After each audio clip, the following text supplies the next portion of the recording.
नमः श्रीवर्धमानाय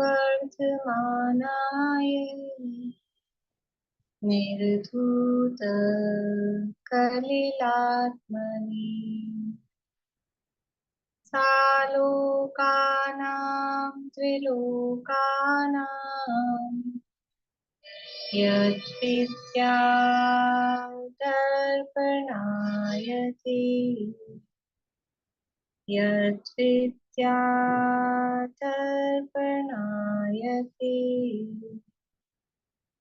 सकल पाप मल प्रक्षालक श्रीवर्धमान को करुण नमन लोकालोक प्रकाशित करने जिनकी विद्या है दर्पण जिनकी विद्या है दर्पण।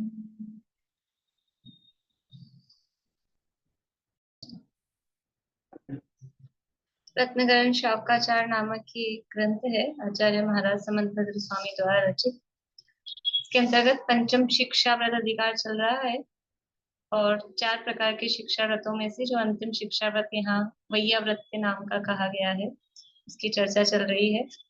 और वैया व्रत शिक्षा व्रत किसे कहा कि मुनिराजों को उनके धर्म की रक्षा के लिए, और जो मुनिराज कैसे हैं, तपोधन है, गुणों के निधान है और गृह त्यागी हैं, ऐसे मुनिराजों को धर्म की रक्षा के लिए बिना किसी प्रत्युपकार की भावना से, कोई बदले में कुछ नए निष्प्रय भाव से जो उनको आहार आदि का दान देना, वो वास्तव में निश्चय से परमार्थ से वास्तव में वो वैया व्रत है। और इसके अलावा उन पर यदि कोई आपत्ति आ रही है, अर्थात उपसर्ग आदि हैं, अथवा उनको विहार आदि के समय या रोग आदि के कारण या वृद्धावस्था आदि के कारण शरीर में कोई कष्ट आदि है, तो उसको दूर करने का यथासंभव प्रयास करना, उनमें भक्ति भाव पूर्वक, ये विशेष बात है कि कृपा करके नहीं, दया करके नहीं, दीन दुखी समझ के चलो दया कर दी, ऐसा नहीं। उनमें गुणों में अनुराग जो शब्द दिया, उनके गुणों में अनुराग पूर्वक, अर्थात उनमें भक्ति भाव पूर्वक उनकी कुछ सेवा शुश्रूषा करना, उसको भी यहाँ पर वैयावृत्ति कहा गया है। कल ये अपन ने जो पढ़ा था, इसमें आया था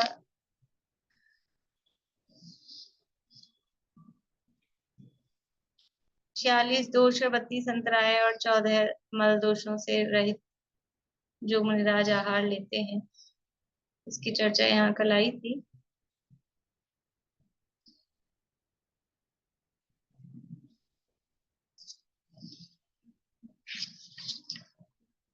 तो मैं आपको बता देती हूँ थोड़ा इसमें से।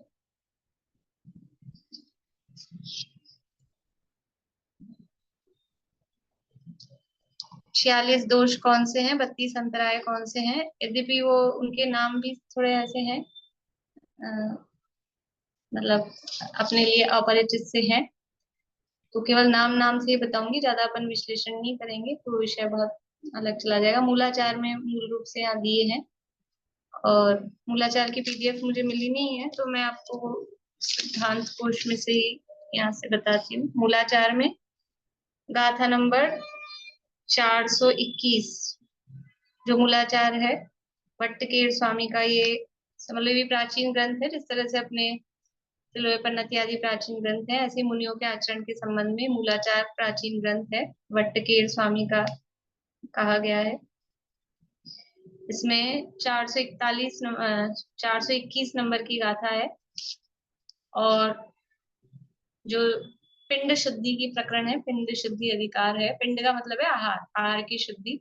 तो मुनिराज 46 दोषों से रहित आहार लेते हैं। तो वो 46 दोष कौन से हैं, तो मोटा मोटा एक बार यहाँ बताया कि 16 तो उद्गम दोष होते हैं, लिखना चाहें तो आप लोग लिख लीजिए। 16 उद्गम दोष,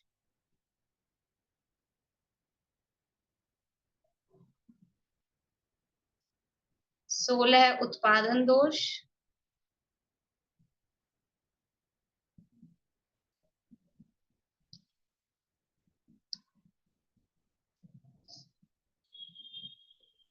16 उद्गम दोष, 16 उत्पादन दोष, 10 ऐषणा दोष,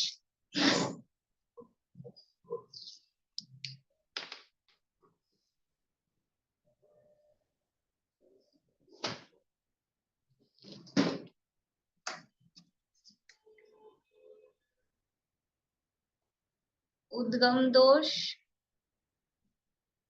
16, उत्पादन दोष 16, फिर है ऐषणा, ऐषणा या अशन, दोनों शब्द लिख सकते हैं, दोष वो 10। ठीक है, कितने हो गए? 16 और 16 32 और 10 42, 46 होते हैं टोटल, 46 दोष बिना। और 4 दोष हैं, संयोजना दोष, संयोजना, प्रमाण, अंगार और धूम, ये 4। संयोजना दोष, दोष है सबके आगे,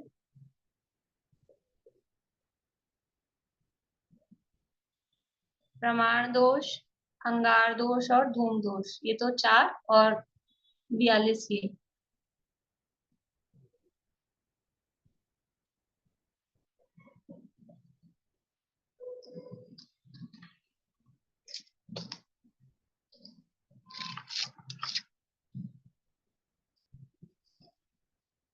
ये 46 दोष हैं।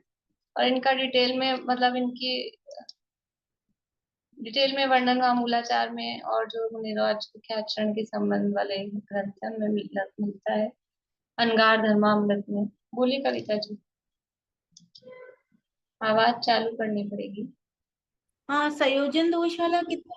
16 तो उद्गम हो गए, 16 उत्पादन हो गए, 10 ईशान हो गए, और प्रमाण, अंगार, धूप।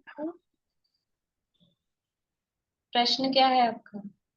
मैम, ये संयोजन जो दोष है वो कितने हैं? एक, संयोजना दोष। एक सिंगल 42 ही हो गए ना, फिर 46 47 नहीं सॉरी 42 43 44 45, 42 ही हो गए, 43 44 45 और 46, ऐसा करके ये 4 हो गए। 42 तक यहाँ हो गए, 32 16 और 16 32 और 10, ये 42, फिर ये एक एक एक और एक, ये हो गए सब मिला के 46। ठीक है, तो ये तो है 46 दोष। अब इनके नाम भी मैं आपको बोल के सुना देती हूँ, क्योंकि वो आप चाहे तो पढ़ के सुना दूं, बड़ा मतलब थोड़ा विषय ऐसा है। जो 16 उत्पादन दोष हैं, उद्गम दोष भी बोलते हैं, उद्गम दोष और उत्पादन दोष दोनों अलग हैं। उद्गम दोष जो है, इनके नाम बताती हूँ आपको, नाम से कुछ समझ नहीं आएगा। औदेशिक, अध्यधि, पूति, मिश्र, स्थापित, बलि, प्रावर्तित, प्रादुष्कार, क्रीत, प्रामरस्य, परिवर्तक, अभिघट, उद्भिन्न, मालारोह, अच्छेद्य और अनिसृष्ट। नाम से कुछ समझ नहीं आएगा। अब वो उनके स्वरूप, स्वरूप अगर मैं बता सकती हूँ पढ़ के, लेकिन ये मतलब थोड़ा लंबा प्रकरण हो जाएगा। फिर एक दो बताती हूँ बोल के इसमें से। देखिए, औदेशिक दोष कौन सा है? जो उद्गम दोषों में पहला है औदेशिक।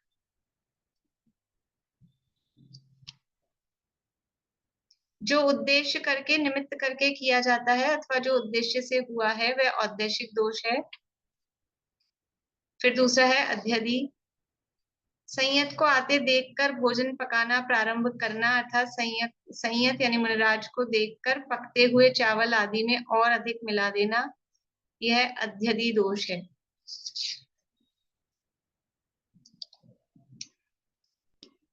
नहीं मैम, यही बोल, जो जो 16 दोष है ना, उनका ही खाली मीनिंग बता दीजिए। उद्गम का क्या मीनिंग होगा, उत्पादन का क्या उद्गम मीनिंग का होगा? मतलब है बनाने से, उद्गम का मतलब है 16 उद्गम दोष है, फिर 16 उत्पादन दोष है। तो इनका अर्थ बता देती हूँ। उद्गम दोष का मतलब है कि जो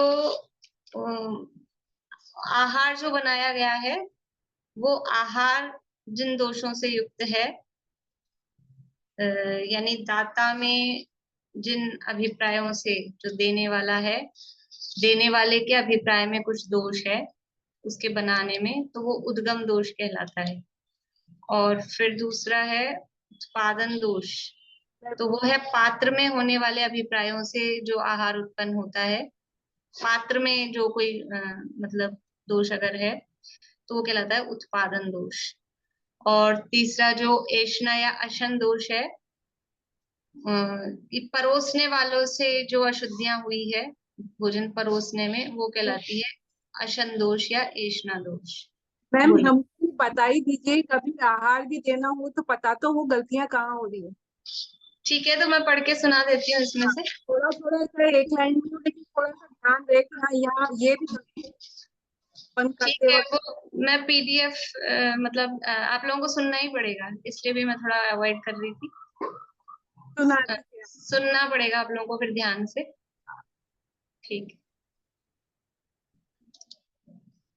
देखिए उद्गम दोष किसे कहते हैं, यहाँ दिया है इसमें टीका में कि दाता में होने वाले जिन अभिप्रायों से आहार आदि की उत्पत्ति होती है वह उद्गम दोष, यानी दाता से जो गड़बड़ हुई है ना, बनाने वाले से जो गड़बड़ हुई है वो है उद्गम दोष। और पात्र में होने वाले जिन अभिप्रायों से आहार आदि उत्पन्न होता है वह है उत्पादन दोष, कि पात्र में मतलब लेने वाले में जो उसने कुछ गड़बड़ करी है, देने वाले ने जो गड़बड़ करी है वो उद्गम दोष, और लेने वाले ने जो गड़बड़ करी है वो उत्पादन दोष, और परोसने वाले ने जो गड़बड़ करी है वो है अशन या ऐष्णा दोष। ठीक है, ये तीन मोटा मोटा इसमें हो गया।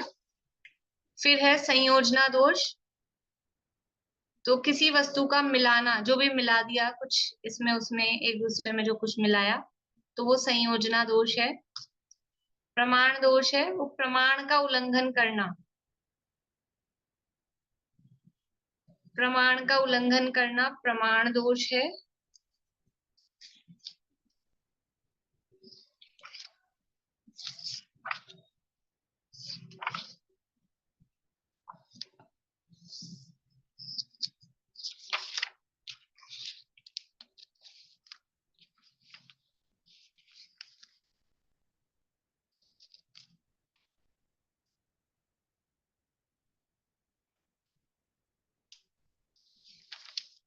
फिर है अंगार दोष, अंगारे के समान, मतलब जो वृद्धि युक्त आहार लिया जा रहा है वह अंगार दोष सहित है।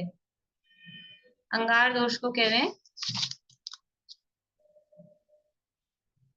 कि अंगारों के समान, अंगारों के समान अर्थात जो आसक्ति पूर्वक बहुत अधिक वृद्धि से जो आहार लिया गया है वह अंगार दोष सहित है। और धूम दोष का मतलब है कि जो निंदा करते हुए आहार लेता है उसके धूम दोष होता है। मतलब भोजन कर भी रहे, ऐसा होता है ना, मतलब कुछ कुछ अपने में भी ऐसी बातें होती हैं, खाए भी जाएंगे बुराई भी करते जाएंगे, ऐसा बना है ऐसा बना है ऐसा बना है, और खा भी लेंगे। तो वो जो उसकी निंदा करते हुए आहार लिया गया है वो धूम दोष से युक्त है। मैम प्रमाण दोष का क्या मतलब हुआ, नहीं समझ में आया। प्रमाण दोष का मतलब है प्रमाण का उल्लंघन करना। इसमें ज्यादा मतलब डिटेल दी नहीं है। अति मात्र, अत्यधिक आहार लेना, अत्यधिक आहार लेना मतलब जो कल बताया था ना उसमें कि 1/4 पानी से भरना है, 1/4 हवा से भरना है, खाली रखना है मतलब, और आधा पेट ही भोजन करना है, तो वो अधिक लिया तो वो प्रमाण दोष के अंतर्गत आ गया। प्रमाण मतलब जो मर्यादा है, जो आहार के जितना लेना चाहिए उससे अधिक लिया है, तो वो प्रमाण दोष है। ये चार तो सरल है। संयोजना मतलब कुछ मिला दिया, खाने पीने की चीजें जो आपस में मिला दी हैं। ठंडा भोजन गर्म से मिला दिया, ठंडा गर्म कुछ मिलाना, ऐसा कच्चा पक्का मिलाना, तो वो संयोजना दोष है। प्रमाण से अधिक किया तो प्रमाण दोष है, और अत्यधिक वृद्धि पूर्वक किया, आसक्ति पूर्वक किया तो अंगार दोष है, और निंदा करते हुए लिया तो वो धूम दोष है। ये 4 तो हो गए सरल। अब जो 16 उद्गम दोष हैं, इनको अधय कर्म भी कहते हैं, अधय कर्म दोष, उद्गम दोषों को, या फिर अधय कर्म नाम का अलग दोष भी कहने में आ जाता है, या फिर इन सबको मिला के भी अधय कर्म कह देते हैं। तो अधय कर्म एक दोष है। अब 16 दोषों में एक मिनट,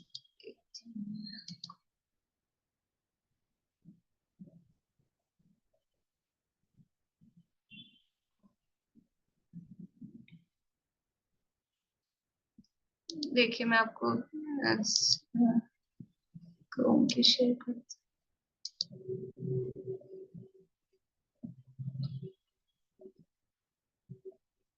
ये देखिए, ये 46 दोष यहाँ नाम दिए हैं। ये तो अपन ने लिख लिए। इसके बाद उद्गम दोष जो है, तो गृहस्थ के आश्रित जो चक्की आदि आरंभ रूप कर्म वह अधय कर्म है, उसका तो सामान्य रीति से साधु को त्याग होता ही है। मतलब जो भी आरंभ के काम है वो अधय कर्म कहलाते हैं, चक्की चूल्हा ये जो भी है वो तो साधु को त्याग होता ही है। अब जो 8 का है ना टोटल, ये सब मतलब जो 46 अपन ने भेद थी उसमें टोटली 8 नाम है। उसमें उद्गम दोष के 16 भेद हैं। तो पहला है औद्देशिक दोष। ये नाम नाम यहाँ दिए, मैं आपको फिर पढ़ के इसमें से सुनाऊंगी। औद्देशिक दोष, औद्देशिक दोष का क्या अर्थ है?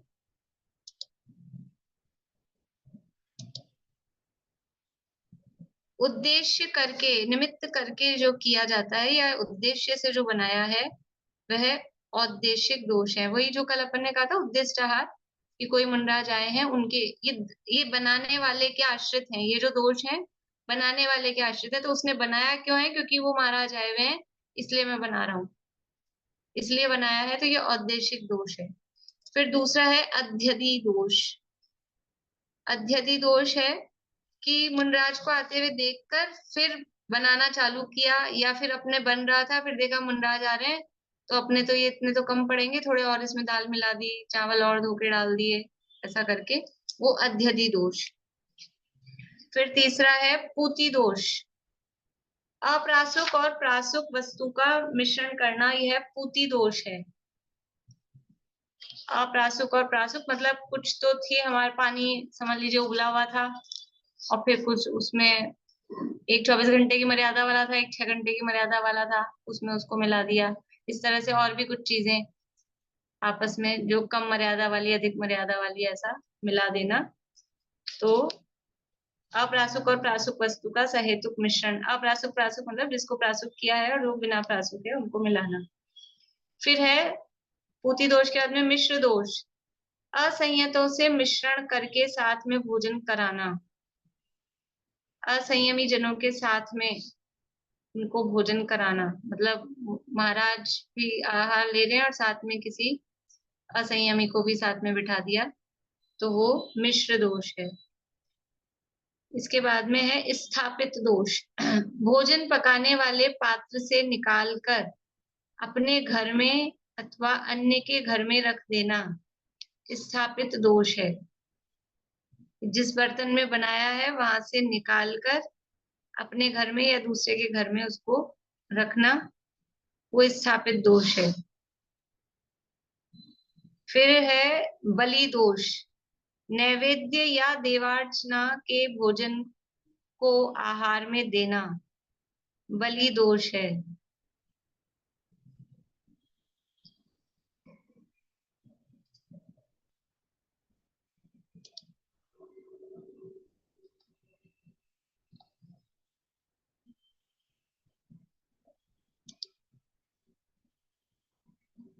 इसके बाद में है प्रावर्तित दोष।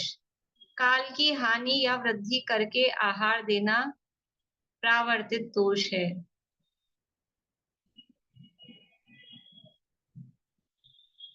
फिर है प्रादुष्करण दोष। मंडप आदि का प्रकाशन करना प्रादुष्करण दोष है। और क्रीत दोष है, खरीद कर लाकर देना क्रीत दोष है। अभी कुछ ऐसे हैं कि इसमें क्या दोष है वो अपने को कम समझ में आ रहा है कि भोजन पकाने वाले पात्र से निकाल कर रखा, जिसमें बना है तो उसमें से निकाल के रख दिया, तो निकालते हैं। अभी किस अभिप्राय से है, इसमें कुछ टीका भी कुछ दिया नहीं है विशेष, किस तरह से है ये। और जो ये देव अर्चना के भोजन को आहार में देना, तो देव अर्चना के लिए हम भोजन तो बनाते नहीं है, या वह ऐसा हो सकता है कि पूजा की जो सामग्री है उसको आहार के लिए यूज में ले लेना, ऐसा करके उसको ले सकते हैं कि उसी में से बना दिया। तो खरीद कर ला कर देना, ये कुछ चीजें ऐसी है कि मतलब दूसरे से खरीद लाए, उसने बनाया था, उसको रुपए दे के खरीद लाए और फिर दिया, तो कृत दोष। बाकी सूखी चीजें तो खरीद के लाएंगे ही लाएंगे, ऐसे तो है नहीं कि दाल चावल और ये चीजें तो खरीद के लाएंगे ही, पर कोई बनी हुई वस्तु किसी ने बनाई थी और उसे खरीद लाया और फिर आहार में दे दी। वे अपने, अब देखा महाराज आ रहे हैं, अब अपने तो है नहीं, तो उससे खरीद लाए, ऐसा करके। मैंने इसका मतलब शायद ये हो सकता है, जैसे दो घर में चौके लगते हैं तो उधर जब महाराज नहीं आए तो वो अपना खाना लेके दूसरे घर में आ जाते हैं जहाँ चौका लगा है, शायद उसका मतलब शायद ये है। हाँ, ऐसा भी हो सकता है, हाँ। उसको भी ले सकते हैं। दीदी कौन सा पद बता रही है? कल भी नेट चला गया, कुछ समझ में नहीं आ रहा, आज भी वही हाल है। कौन सा पद देख रही हैं? ये तो मैं मूलाचार से पढ़ के सुना रही हूँ, इसमें अपने 111 श्लोक के भावार्थ में आया था, और आपका नेट वीक है तो अब तो क्या कर सकते हैं उसको। तो यहीं का दोष है, पर पद कौन सा हाँ, है? 111 नंबर का श्लोक है रत्नगण शावकाचार में, वो चल रहा है, लेकिन अभी मैं उसमें से नहीं पढ़ रही हूँ, अभी मैं दूसरे मूलाचार में से, मेरे पास में ही है, उसी में से पढ़ रही हूँ।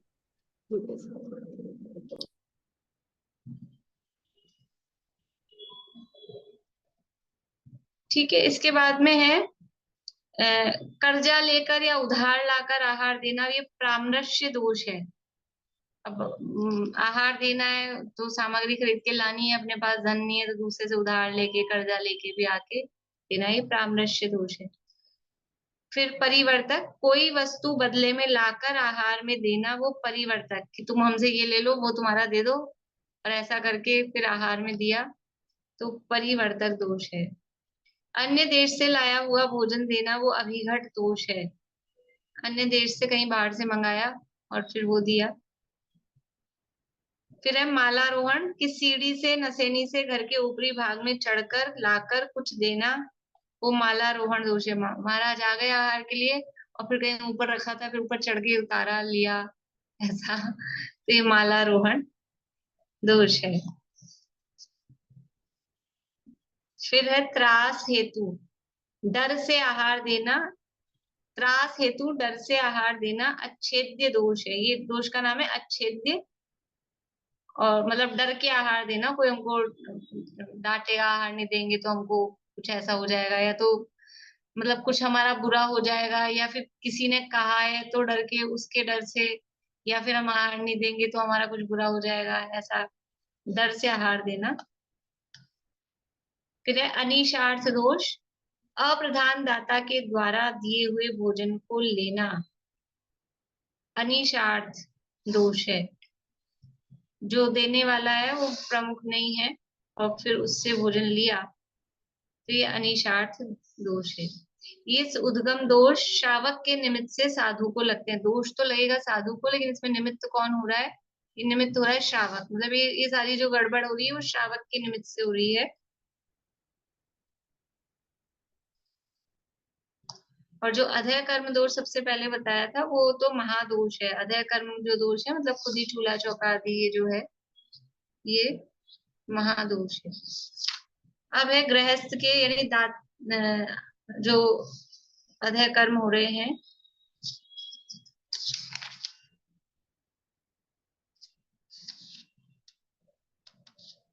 अब उत्पादन दोष देखते हैं अपन इसको। तो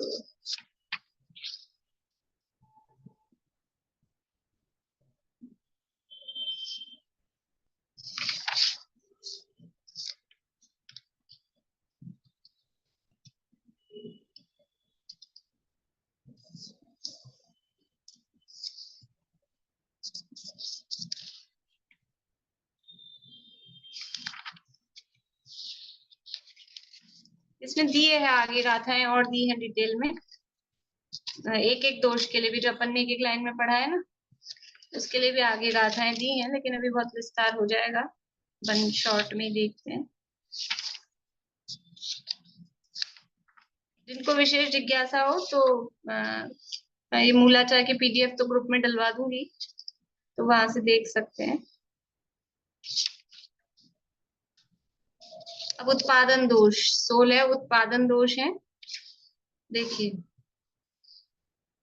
इनके नाम है धात्री, नाम देख लीजिए यहाँ से।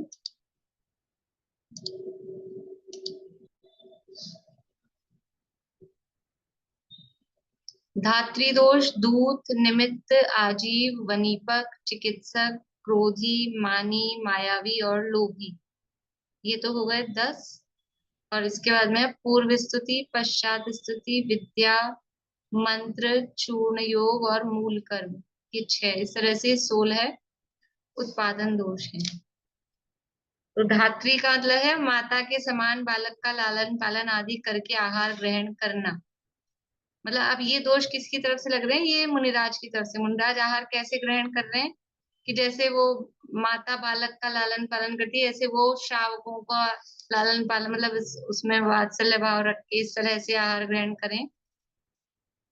फिर दूती दोष है, दूत दोष या दूती दोष, कि समाचार को पहुंचाने वाला, समाचार को जैसे इधर से उधर कोई समाचार ले जाता है, ऐसे इधर से उधर किसी का मैसेज भी लाए मुनिराज और फिर आहार ग्रहण करें, तो वो दूत दोष है। फिर निमित्त दोष के अंतर्गत ये जो 8 प्रकार का निमित्त ज्ञान होता है, व्यंजन, अंग, स्वर, छिन्न, भूमि, अंतरिक्ष, लक्षण और स्वप्न, इस प्रकार का जो 8 प्रकार का निमित्त ज्ञान है, इन निमित्तों के द्वारा जो भिक्षा को उत्पन्न कराकर आहार लेते हैं, मतलब कि मुनिराजों को निमित्तों का ज्ञान हो। निमित्त ज्ञान समझते हैं? किसी के स्वर से, जैसे अपने भद्रबाहु स्वामी थे अंतिम श्रुत के लिए, वो निमित्त ज्ञानी थे, तो उनको स्वर से किसी के गांव में आहार लेने गए, तो किसी बालक के रोने की आवाज सुनकर उनको उसके रोने के शब्दों से उनको ये ज्ञान हुआ कि अब यहाँ उत्तर भारत में 12 वर्ष का अकाल पड़ेगा। ऐसा निमित्त ज्ञान। और भी किसी को ये निमित्त ज्ञान थोड़ा बहुत अपने को भी होता है, यहाँ तिल है तो इसका क्या अर्थ है, मुट्ठी में तिल आ रहा है तो उसका क्या अर्थ होता है, मुट्ठी में तिल आए तो ऐसा ये निमित्त होते हैं इस तरह के कुछ, तो ये ज्ञान होता है। तो ऐसा कुछ ज्ञान अपना दिखाकर फिर वो आहार ग्रहण कर रहे हैं। मुनिराज को ऐसा कोई ज्ञान है और फिर वो आहार ग्रहण कर रहे हैं, तो ही अपनी विशेषता दिखाकर, तो ये निमित्त दोष के अंतर्गत आएगा। इन निमित्तों के द्वारा जो आहार लेते हैं भिक्षा को उत्पन्न कराकर, शुभ अशुभ उनको बताकर, तो वो निमित्त दोष कहलाता है। फिर है आजीव दोष। आजीव दोष मतलब जाति, कुल, शिल्प, तप और ईश्वरता, ये आजीव है, और इससे आहार उत्पन्न कराना, अपनी जाति माता का पक्ष, कुल पिता का पक्ष, अपनी कोई विद्या आदि, कोई अपना शिल्प, या हम पहले ये थे पढ़ाई लिखाई में हमने ये किया वो किया, या हमको ये काम आता था, इस तरह का कुछ बताकर, हम उस कुल के थे, हम इस कुल के थे, ऐसा कुछ बताकर फिर आहार ग्रहण करना, तो ये आजीव दोष के अंतर्गत आता है। फिर है वनीपक दोष। वनीपक दोष का मतलब है कि कोई पूछे कि कुत्ते को, कौवे को, कोई ब्राह्मण को, इनको दान देना पुण्य है कि नहीं है, इनको देना चाहिए कि नहीं देना चाहिए, तो वो कहे कि हाँ हाँ देना चाहिए, ऐसा कह के। और भी कोई साधु का दान, साधु को, ब्राह्मण को, कुत्ते को, कौवे, मतलब 2-4 ऐसा कुछ करके पूछे, तो वो कहे कि हाँ हाँ देना चाहिए, तो ऐसा कहना, और ऐसा कहकर फिर उसमें खुद भी ग्रहण में आ गए कि हाँ दान देना चाहिए, तो ये वनीपक नाम का दोष कहलाता है। फिर है चिकित्सा दोष, कि कोई भी रसायन और शारीरिक चिकित्सा या कुछ इस तरह की बातें नॉलेज महाराज को हो, साधु को हो, और वो कुछ कुछ उपाय बताकर और फिर आहार ग्रहण करे कि ऐसा करो, इस रोग में ऐसा करो, ये दवाई लो, ये लो, वो वाला लो, ऐसा करके आहार ग्रहण करे, तो ये चिकित्सा दोष कहलाता है। ये हुए। इसके बाद में है क्रोधी, मानी, मायावी और लोभी। ये थे चार। तो क्रोध से, मान से, माया से और लोभ से आहार उत्पन्न कराना। क्रोध करके अपने लिए आहार उत्पन्न कराएगी, मेरे लिए बनाया नहीं, करा नहीं, आहार नहीं कराया, तो गुस्सा दिखा के, या फिर अपना मान दिखाकर, गर्व करके, या कुटिलता से, कोई मायाचारी से, या कोई लोभ दिखाकर श्रावकों को आकांक्षा उत्पन्न कराकर। तो ये क्रोधी, मानी, मायावी और लोभी। फिर है पूर्व स्तुति, पश्चात स्तुति। पूर्व स्तुति और पश्चात स्तुति क्या है कि आहार लेने से पहले उस दाता की स्तुति, उसके गुणगान गाना। तुम तो क्या हो, आप तो श्रेष्ठ ही हो, दान देने में ये हो, निपुण हो, और गुणगान उसके दो चार उसके वो लगा देना, उपाधियां इस तरह से। तो वो पूर्व स्तुति है। और कभी आहार लेने के बाद में उसके गुणगान गाना, आपके जैसा दानपति और धर्म रक्षक और जो भी कुछ भी ऐसी उपाधियां लगा के, श्रावक के, महाराज के नहीं, महाराज लगा रहे हैं श्रावक के, तो वो पश्चात स्तुति नाम का दोष है। फिर विद्या नाम का दोष है कि कोई विद्या का आशा मतलब बताकर कि हम ये विद्या आपको प्राप्त होगी, आप आहार दोगे, ऐसा करके फिर आहार लेना, तो वो विद्या नाम का दोष है। इसके बाद में मंत्र, कोई मंत्र आदि बताकर ये मंत्र दे देंगे हम आपको, मंत्र मिल जाएगा आहार दोगे तो उससे आहार लेना, वो मंत्र दोष है।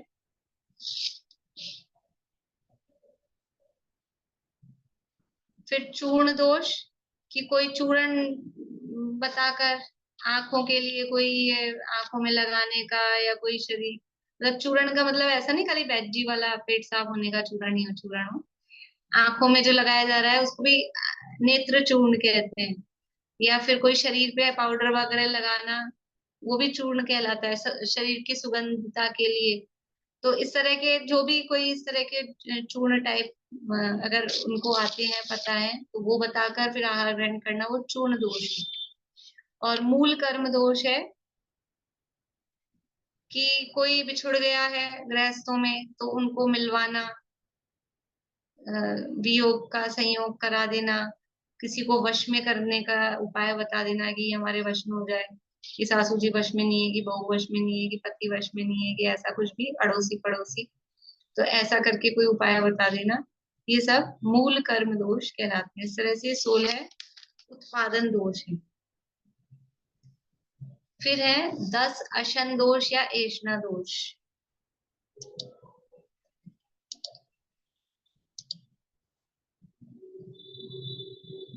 देखिए, ये इनके नाम है शंकित, मृक्षित, निक्षिप्त, पिहित, समव्यवहरण, दायक, उन्मिश्र, अपरिणत, लिप्त और त्यक्त। ये 10 अशन दोष हैं।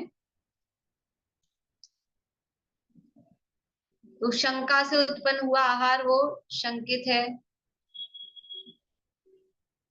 मतलब देने वाले को भी देने में शंका है, परोसने वाले को भी शंका है, लेने वाले को भी शंका है, फिर भी क्या पता ये अध्यय कर्म से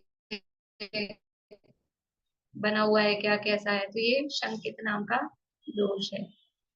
इसके बाद में है मृक्षित, कि तेल आदि से चिकने ऐसे बर्तन आदि के द्वारा आहार यदि ग्रहण करते हैं तो मृक्षित दोष होता है।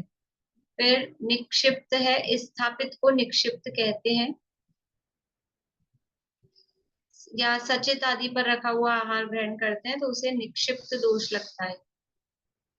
अप्रासुक अथवा प्रासुक, किसी बड़े वजनदार ढक्कन आदि से ढके हुए आहार को उस पर आवरण खोलकर दिया जाए तो वो पिहित नाम का दोष कहलाता है।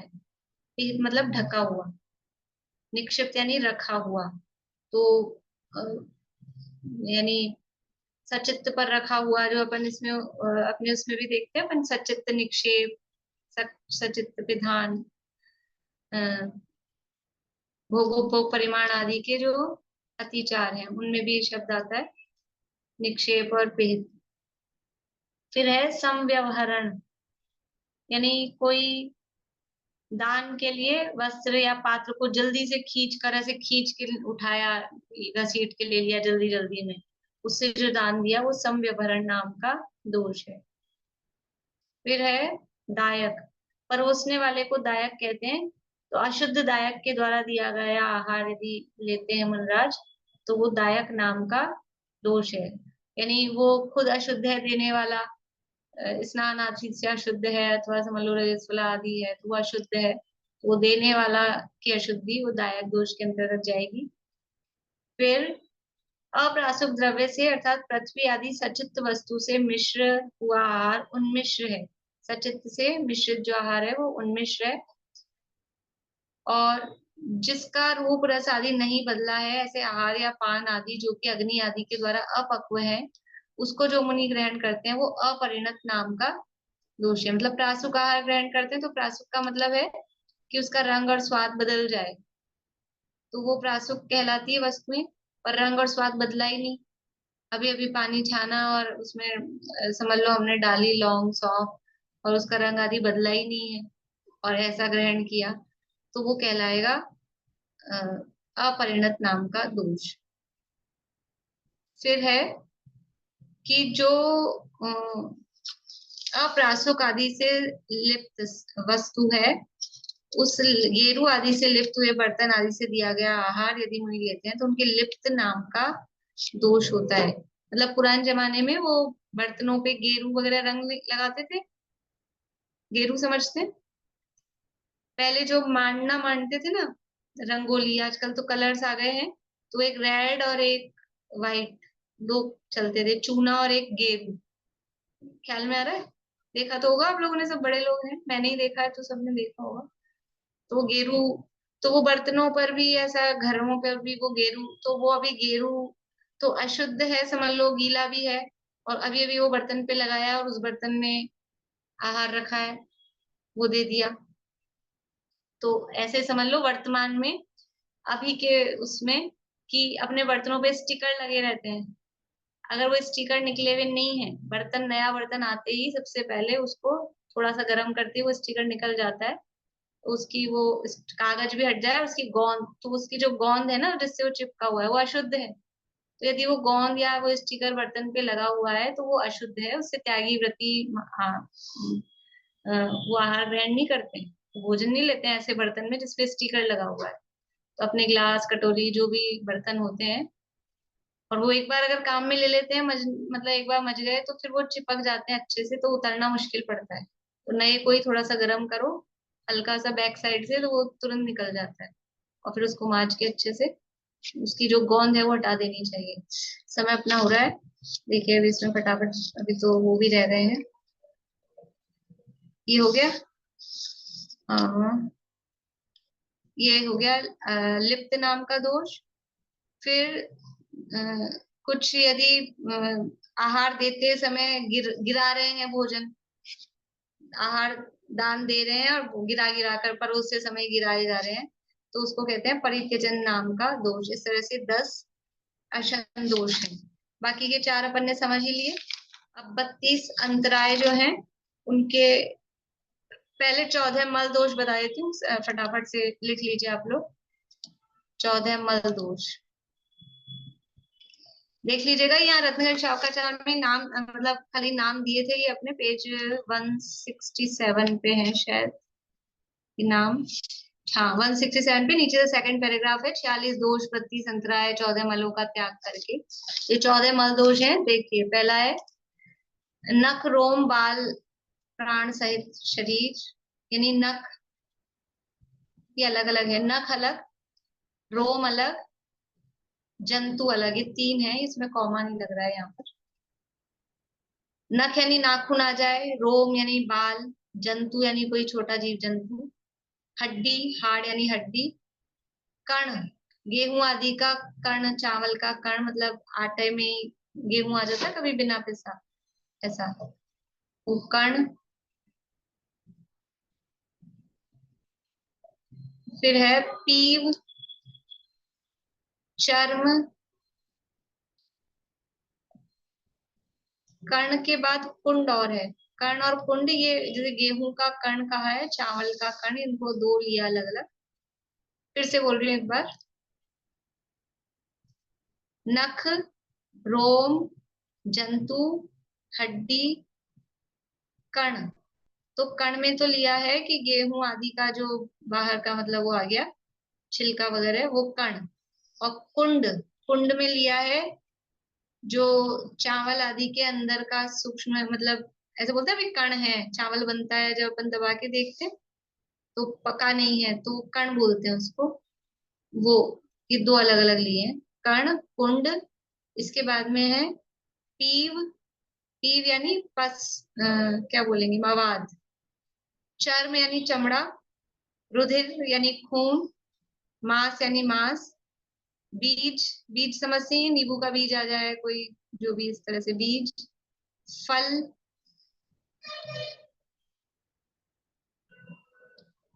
फल मतलब जो अभक्ष्य कोई फल है इस तरह के, अगर वो आ गए हैं तो फल। कंद यानी जो कंद मूल जमीन के अंदर से उगते हैं, कंद और मूल। ये 14 मल दोष है। अब इसके बाद में है 32 अंतराय।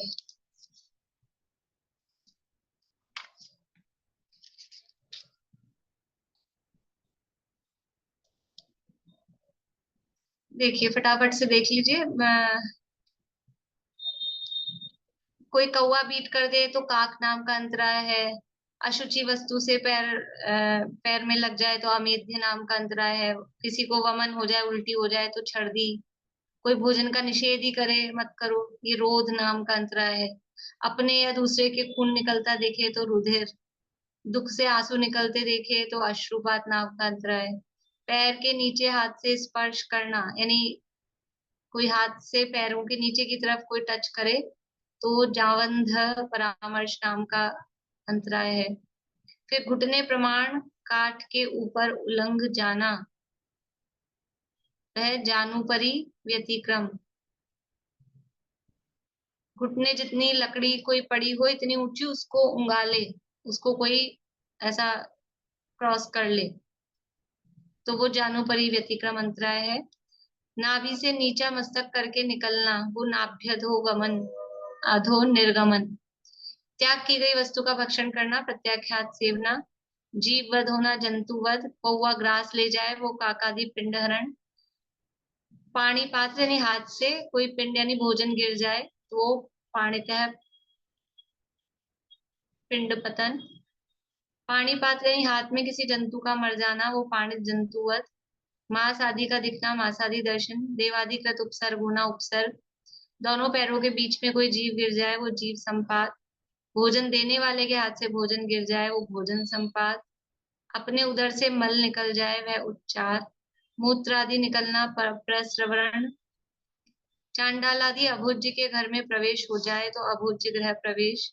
मूर्छादि से आप खुद गिर जाए तो पतन। बैठ जाए, उपसेवन, उपशयन, उपयेशन। कुत्ता आदि काटे, वो संदंश। हाथ से भूमि को छूना, भूमि स्पर्श। कफ आदि मल का फेंकना, निष्ठीवन। पेट से कृमि कीड़ों का निकलना, उदर कृमि निर्गमन। बिना दिया ग्रहण करना, अदत्त ग्रहण। अपने व अन्य के तलवार आदि से प्रहार हो तो प्रहार। गांव जले तो ग्रामदाह। पांव द्वारा भूमि से कुछ उठा लेना, वो पादेन किंचित ग्रहण। हाथ द्वारा भूमि से कुछ उठा लेना, वो करेण किंचित ग्रहण। इस तरह से 32 अंतराय। ठीक है, अभी केवल नाम नाम अपन ने देखे हैं, एक बार पढ़ लिए, सुन लिए कि 46 दोष, 32 अंतराय और 14 मल दोषों से रहित जो आहार मुंडराज ग्रहण करते हैं वो किस प्रकार होता है। विशेष जिनको डिटेल में देखना हो तो डिटेल में दिया है, मूलाचार में, टीका में भी दिया है, वो वहां से आप लोग पढ़ें अवश्य। चलिए, अभी समय अपना काफी हो गया। जय श्री राम।